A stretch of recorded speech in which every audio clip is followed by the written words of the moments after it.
এই অনুষ্ঠানকে সাফল্যমণ্ডিত করার জন্য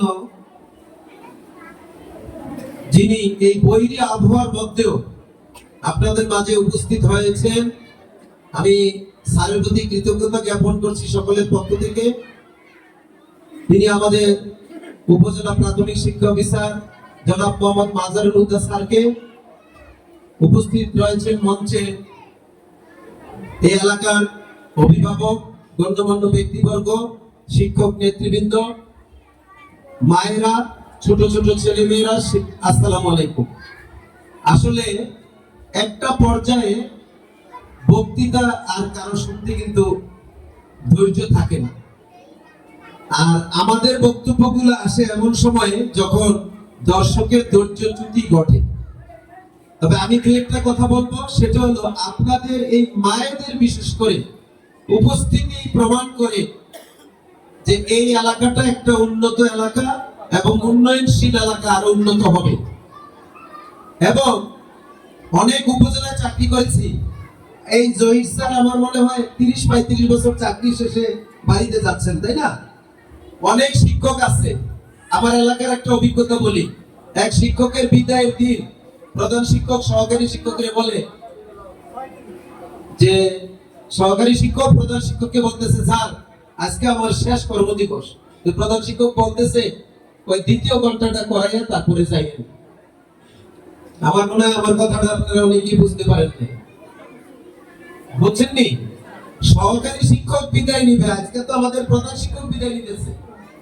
সহকারী শিক্ষক প্রধান শিক্ষকের বলতেছে, স্যার আমার কিন্তু আজকে বিদায়ের দিন শেষ, আমার আর কালকে থেকে স্কুলে আসা হবে না। তো প্রধান শিক্ষক বলতেছে, আর 2টা ক্লাস করে তারপরে যাই। এইটাও বিদায়। আর আজকে জহির স্যারের এই এলাকাবাসী যেভাবে বিদায়ের আয়োজন করেছে, নিশ্চয়ই এটা প্রশংসার দাবিদার। এবং আমি আশা রাখি এই যে নবনির্বাচিত যে কমিটি গঠন করা হয়েছে, আমাদের শিক্ষক সমিতির সেক্রেটারি সাহেব একটা কথা বলেছে যে একটা বিদ্যালয়ের পিছনে ছাত্র সংখ্যা অনুপাতে সরকারের প্রতি বছর কত লক্ষ টাকা খরচ হয়। এখন আমরা যদি এটাকে ধরে না রাখতে পারি, আমরাই কিন্তু ব্যর্থ। তা আপনারা যারা নতুন কমিটি হয়েছে, এই বিদ্যালয়টা যাতে গতি সম্পন্ন হয়, ভালোভাবে চলতে পারে, সবসময় আপনারা যোগাযোগ রক্ষা করবেন। আর আমার এই জহির স্যার চলে গেলে যিনি দায়িত্বে থাকবেন, কোথায় ওনাকে তো আমি বলছিলাম এখানে থাকতে, অঞ্জনা রানী দাস, উনি একজন মহিলা মানুষ। আমি সহকারী শিক্ষক, বাকি যারা আছে, এটা হলো যিনি সিনিয়র, অর্থাৎ যে সবচেয়ে চাকরিতে যার বয়োজ্যেষ্ঠ, উনি এই দায়িত্বটা পালন করে বিদায় উনি এই দায়িত্বটা পালন করবে। কিন্তু আমার সহকারী শিক্ষক এবং এলাকাবাসী যদি সহযোগিতা না করেন, তাইলে উনি পারবে না। আর আমি জহির স্যারের বেলায় বলবো, আমি এই ক্লাস্টারের দায়িত্ব ছিলাম, অনেক সময় বকা দিয়েছি। কি জহির স্যারের সাথে কি আমার জায়গা সম্পত্তির বিরোধ আছে?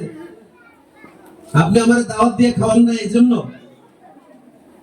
না, সেটা হলো এই শিশুদের পাঠ উন্নয়নের জন্য যা প্রয়োজন তথ্য উপাত্ত দিয়ে আমাদেরকে সহযোগিতা করার জন্য একটু দেরি হইলে, ভুল হইলে বকা দিয়েছি, কিন্তু নিজের ব্যক্তিগত স্বার্থে না, আপনাদের এলাকার বাচ্চাদের স্বার্থে। তা আমি জহির স্যারের কাছে জোর হাতে ক্ষমা চেয়ে নিচ্ছি, কারণ উনি আমার বয়সে অনেক বড়।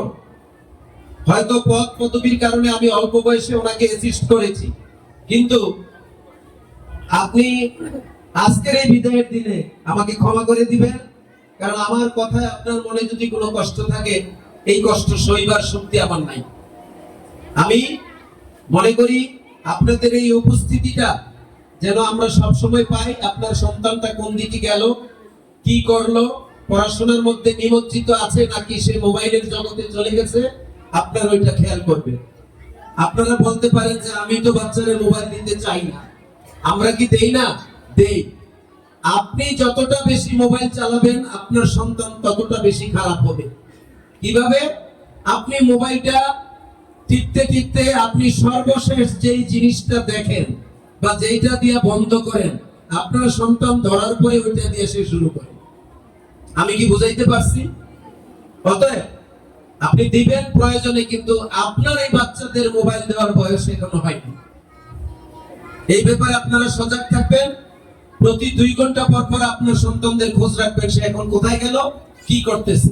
অনেকে মনে মনে বলতে পারেন আমার ছেলে সন্তান আছে, আমার কোনো মেয়ে টেয়ে নাই, স্কুলও পড়ে না, অতএব আমার কোনো টেনশন নাই।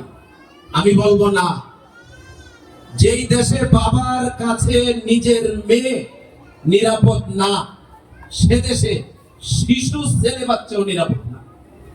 আমি আশা রাখি আপনারা সবাই ম্যাচিওর, আমার কথাগুলো বুঝতে পেরেছেন। ঠিক আপনার সন্তানকে এভাবে লালন পালন করবেন, কারণ আমাদের প্রতিটি মানুষের উদ্দেশ্য একটাই, আমার সন্তানরা যেন থাকে দুধে ভাত। তাইলে আপনার সন্তানকে মানুষ করা। ডাক্তার ইঞ্জিনিয়ারের কথা অনেকে বলেছেন, ওগুলো তো আছে। আমি বলবো সর্বপ্রথম বানাবেন মানুষ। অনেকে বলতে পারে যে আমার ছেলে মানুষ বানাইতে বলতেছে, স্যারের মধ্যে মাথা খারাপ হয়ে গেছে, আমার ছেলে তো মানুষই। মানুষের কিছু গুণাগুণ থাকতে হয়, ওই জিনিসগুলো যাতে আপনার সন্তানের মধ্যে থাকে। আমি আর বক্তব্য বাড়াচ্ছি না। এ পর্যায়ে আমাদের মাঝে বক্তব্য উপস্থাপন করবেন আজকের এই অনুষ্ঠানের সম্মানিত প্রধান অতিথি, হাইমসল উপজেলার সুযোগ্য উপজেলা প্রাথমিক শিক্ষা অফিসার সভাপতি মহোদয় দিবেন না? আচ্ছা, নবনির্বাচিত সভাপতি মহোদয় বক্তব্য উপস্থাপন করবেন।